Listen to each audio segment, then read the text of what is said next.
வாழ்க வளமுடன். ஓம் நமச்சிவாய. அனைத்து தமிழ் உள்ளங்களுக்கும் வணக்கம். ஜோதிட சாஸ்திரம் 27 நட்சத்திரங்களையும் 12 ராசிகளையும் நவ கிரகங்களையும் அடிப்படையாக கொண்டுதான் இயங்கி வருகின்றன.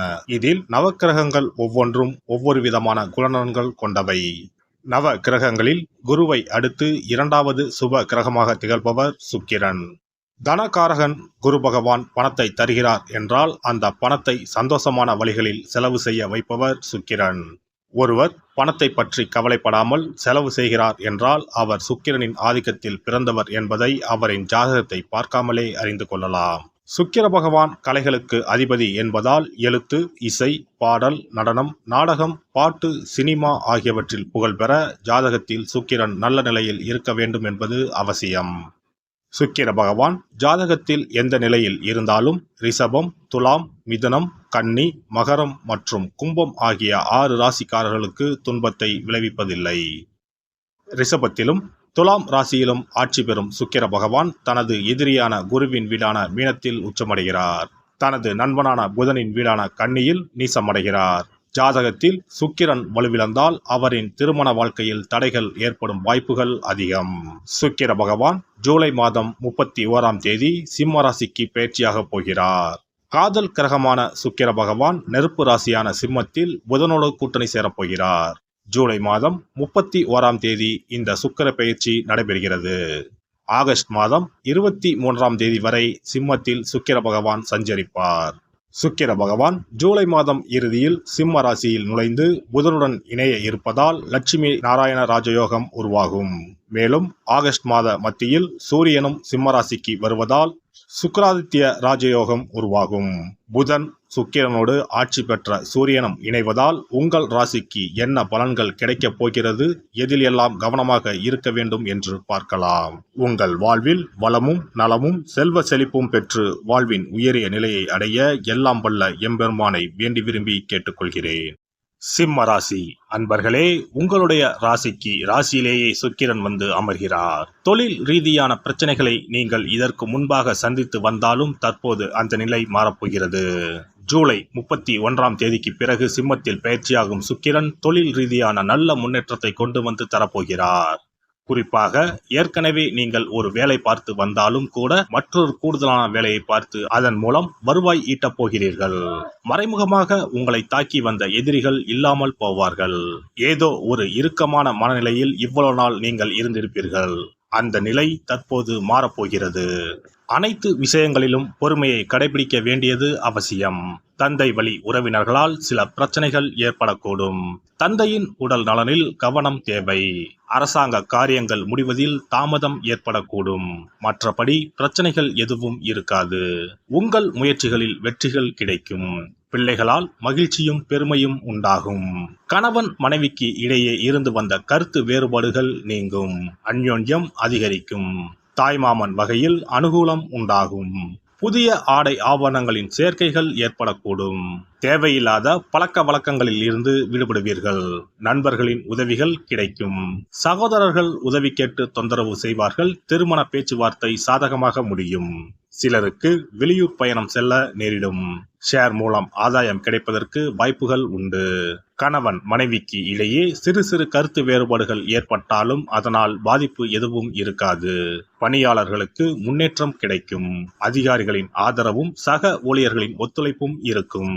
ஆனாலும் வேலைப்பளு அதிகமாகவே காணப்படும். சிலர் வேலையிடத்தில் இட மாற்றத்தையும் சிலர் பொல்லாப்பையும் சந்திக்கலாம். பொறுமையுடன் அனுசரித்து செல்லவும். தொழிலதிபர்கள் வியாபாரிகளுக்கு லாபம் அதிகரிக்கும். நிறுவனத்தை விரிவுபடுத்தலாம். ஆனால் வீண் செலவுகளும் ஏற்பட வாய்ப்புகள் உண்டு. போட்டியாளர்களை சமாளிக்க கடுமையாக போராட வேண்டியிருக்கும். பெண்மணிகளுக்கு குடும்பத்தை நிர்வகிப்பதில் சில சங்கடங்கள் ஏற்பட்டாலும் அதனால் பெரிதும் பாதிப்பு இருக்காது. வேலைக்கு செல்லும் பெண்மணிகளுக்கு தற்காலிக இடமாற்றம் உண்டாகும். சுக்கிர பகவானின் அருளை பெற கும்பகோணம் அருகே இருக்கும் சுக்கிரனுக்கு உரிய ஸ்தலமான கஞ்சனூர் சென்று வழிபட்டால் சிறப்பான பலன்களை பெறலாம். சென்னையில் இருப்பவர்கள் மாங்காட்டில் இருக்கும் வெள்ளீஸ்வரர் கோவிலுக்கோ மயிலாப்பூரில் இருக்கும் வெள்ளீஸ்வரர் கோவிலுக்கோ சென்று வழிபட்டால் சிறப்பான பலன்களை பெறலாம். இனி சுக்கிர பகவானின் அருளை முழுமையாக பெற வெள்ளிக்கிழமையில் செய்ய வேண்டிய வழிபாடு என்ன என்பதனை பற்றி காண்போம். வெள்ளிக்கிழமை என்பது தெய்வ வழிபாட்டிற்கு உரிய நாளாகும். அதிலும் குறிப்பாக மகாலட்சுமியை வழிபடுவதற்கு சிறப்பான கிழமையாக கருதப்படுகிறது. நமக்கு செல்வத்தை வாரி வழங்கக்கூடிய மகாலட்சுமி தேவியும் குபேரனும் நம்முடைய பூர்வ ஜென்ம கர்ம வினைக்கு ஏற்ப பலாபலன்களை கொடுக்கிறார்கள். அதை அனுபவிக்க செய்யும் பொறுப்பு சுக்கிர பகவான் பார்த்து கொள்கிறார். ஒருவர் செல்வந்தராக இருப்பதற்கு ஜாதகத்தில் சுக்கிரன் அருள் கட்டாயம் இருக்க வேண்டும். சுக்கிரனுடைய அருள் பெற வெள்ளிக்கிழமையில் சுக்கிரஹோரை வரும் நேரத்தில் இவ்வாறு வழிபாடு செய்தால் சுபபோக வாழ்க்கையை அனுபவிக்க முடியும். ஒருவருடைய ஜாதகத்தில் சுக்கிரன் நீச்சம் பெற்றால் உடல் ரீதியான ஆரோக்கிய ரீதியான பாதிப்புகள் ஏற்படும். சொத்து சுகங்கள் எவ்வளவு இருந்தாலும் அதை முழுமையாக அனுபவிக்க முடியாமல் செய்துவிடும். பெரிய பெரிய பணக்காரர்களை எடுத்துக்கொண்டால் அவர்களிடம் எவ்வளவு காசு கொட்டி கிடந்தாலும் சுக்கிர தசை இல்லை என்றால் அவ்வளவு பணமும் வீண் விரயமாகத்தான் போகும். குறிப்பாக மருத்துவ செலவுகள் செய்தே சொத்துக்கள் அழியும் நிலை வரும். இதற்கு சுக்கிர பகவானுடைய வழிபாடு நல்ல ஒரு பலனை கொடுக்கும். சுக்கிர பகவானுக்கு வெள்ளிக்கிழமை என்பது உரிய தினமாகும். சுக்கிரன் அருள் பெற வீட்டில் வெள்ளி பொருட்களை பயன்படுத்துவது நலமாகும். வெள்ளியில் சுக்கிரன் வசிப்பதாக ஐதீகம் உள்ளது. வெள்ளி பொருட்கள் கொண்டு பூஜை செய்தால் சகல சௌபாக்கியங்களும் உண்டாகும். சுக்கிர வழிபாடு செய்ய நினைப்பவர்கள் காலை 6 மணி முதல் 7 மணி வரையிலான காலம் சுக்கிரஹோரை ஆகும். அதனை தவறவிட்டால் மதியம் 1 மணி முதல் 2 மணி வரை சுக்கிரஹோரை நிகழ்கின்றது. அதையும் தவறவிட்டால் இரவு 8 மணி முதல் 9 மணி வரையிலான சுக்கிரஹோரை நேரத்தில் வழிபாடுகள் செய்து பயன்பெறலாம். இவற்றில் காலை 6 மணி முதல் 7 மணி வரையிலான முதல் சுக்கிரஹோரையில் சுக்கிர வழிபாடு செய்வது சிறப்பான பலன்களை கொடுக்கும். காலை முதல் மாலை வரை உபவாசம் இருந்து சுக்கிர பகவானுக்கு உரிய காயத்ரி மந்திரத்தை உச்சரித்து கல்கண்டு சேர்த்த சர்க்கரை பொங்கலை நைவேத்தியம் படைத்து வெள்ளை நிற பூக்களால் அர்ச்சனை செய்ய வேண்டும். சுக்கிர தசை நடப்பவர்களும் சுக்கிரன் நீச்சம் பெற்ற ஜாதகக்காரர்களும் இந்த வழிபாடு செய்வது சிறப்பான பலன்களை கொடுக்கும். சுக்கிர தசை நடக்கும் பொழுது சுக்கிர வழிபாடு செய்து வர வருமானத்தை சுகமான வாழ்க்கை வாழ்வதற்கு உரிய வகையில் பயணிக்க செய்யும். வீடு நிலம் வாங்குவது, ஆடம்பர பொருட்கள் சொத்துக்கள் போன்றவற்றை வாங்க வைக்கும். அதுவே சுக்கிரன் நீசம் பெற்ற காலத்தில் இந்த வழிபாடு செய்பவர்களுக்கு வீண் விரயங்கள் இல்லாமல் ஓரளவிற்கு வறுமையிலிருந்து பிழைக்கச் செய்யும்.